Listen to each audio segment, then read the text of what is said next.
7:51 here, Big 550 KTRS. Kelly Jackson is a dog lover. I am not. I'm not a dog lover, but I do have my Molly. I'm a Molly lover. And our next guest, Mike Ritland, is a former Navy SEAL and has written a dog called Team Dog, How to Train Your Dog the Navy SEAL Way. Mike, welcome to KTRS here in St. Louis. Well, thank you for having me. You got it. I don't know if I want my dog to be a Navy SEAL. I just want him to sit and to fetch when I want him to.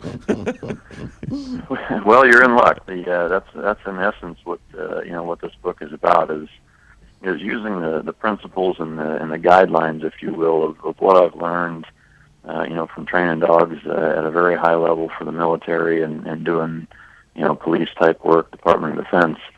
And understanding the parallels between the principles of getting a dog to do something at a high level like that, or even something as simple as heeling or not chasing cars, not jumping up on people when they come through the door. The principles in how you get from point A to point B, regardless of the medium in which you're training, are the exact same. The big thing to remember is that you can't explain anything to a dog, so you have to use body language and reinforcement to communicate to that dog what it is that you expect of them. Which is so funny.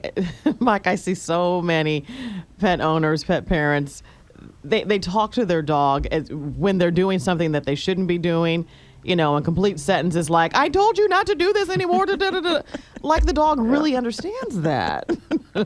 Yeah, well, and that's, I'm glad you brought that up because, dogs they communicate very differently than we do. We're very visual, very verbal. Dogs are not. They see the world through their nose first, and they communicate overwhelmingly non-verbally. They use body language. If you ever watch two dogs interact, communication and information being passed from one dog to the next by using their body and posturing a certain way is enormous. And so, understanding that is the first step, and looking at the world from your dog's perspective, since he's the one that you're trying to train. Then being self-aware enough to carry yourself a certain way and use your body to communicate to that dog what it is that you want, and then reinforcing these good behaviors. And to reinforce it verbally generally doesn't work that well.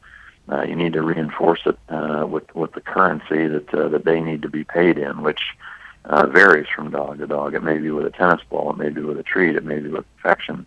It's knowing and understanding your dog so that you can do that in an appropriate manner. The book is called Team Dog, How to Train Your Dog the Navy SEAL Way. Mike Ritland is our guest. Mike, I was just on vacation, and I came back, and I picked up my dog yesterday, and she was so happy to see me, and she was so excited, and her tail was wagging.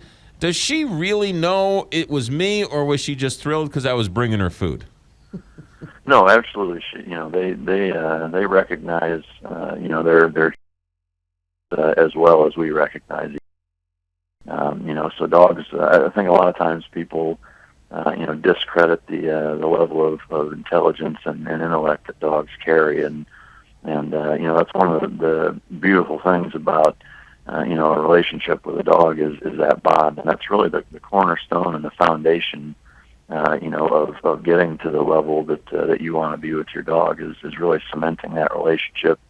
Making sure the dog understands that number one, that you can be trusted and that you're a friend, but also that from a hierarchy standpoint that where your position should be in that chain of command, and really making sure that the dog understands that. It's never too late also to train a dog. A lot of people get dogs when they're younger and puppies. But a lot of people do adopt dogs that are middle-aged and older, and it's never too late to be able to train them in a way that is manageable, right? Absolutely. The adage "you can't teach an old dog new tricks" is absolutely a farce. I mean, I've seen and done things with dogs that were much later on in the stage of their life that you almost wouldn't think is possible, but because they're simple association animals, they're very, water under the bridge type of creatures that you can train a dog really at any age to just about any level you want, and it's important for people to not get discouraged and realize that if you take principles from this book and apply them to dog in your situation in everyday life, you can pretty amazing things with them. The book is called Team Dog. Mike, are you saying that if somebody whose dog is unruly and barks and jumps on the couch and jumps up on people and all of those things, they read this book, they can get a sense of how better to relate with their dog and teach them to sit and to fetch and to stay off the couch? Absolutely. Dogs are very adaptive, in terms of their environment, in terms of their owners. And, the thing that I really want to stress about this book is it is for your average everyday dog owner. It's not, if you want to turn your Labradoodle into a protection dog, that's not what it's about.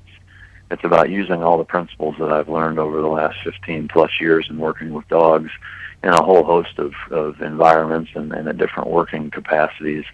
And applying those principles to your current existing situation, and it works on every dog. It's there's science behind it, there's basic psychology behind it, and they're time tested and combat proven methods to achieving success with any animal. Team Dog is the name of the book. How to Train Your Dog the Navy SEAL Way. Mike Ritland with us, New York Times bestselling author.